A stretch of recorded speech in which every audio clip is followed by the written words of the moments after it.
কান চলচ্চিত্র উৎসবে উপস্থিত হওয়ার পর থেকেই ঐশ্বরিয়া রায় বচ্চনকে ঘিরে সামাজিক মাধ্যমে ব্যাপক আলোচনা শুরু হয়।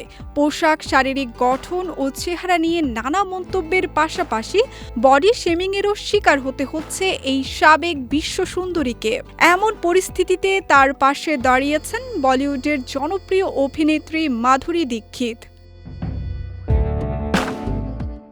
সম্প্রতি দেওয়া এক সাক্ষাৎকারে মাধুরী বলেন, ঐশ্বরিয়ার মতো একজন আন্তর্জাতিক তারকাকে শুধুমাত্র চেহারা বা বয়সের ভিত্তিতে মূল্যায়ন করা ঠিক নয়।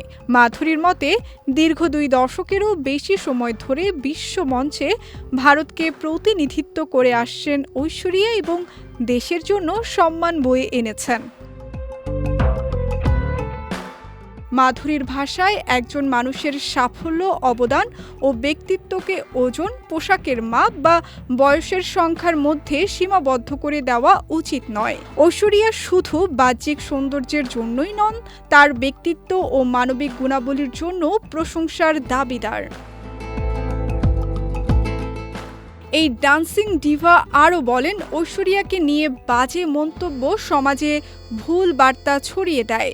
বিশেষ করে নতুন প্রজন্মের মধ্যে এমন ধারণা তৈরি হতে পারে যে একজন মানুষের মূল্য কেবল তার চেহারার উপর নির্ভরশীল, অর্জন বা কাজের ওপর নয়।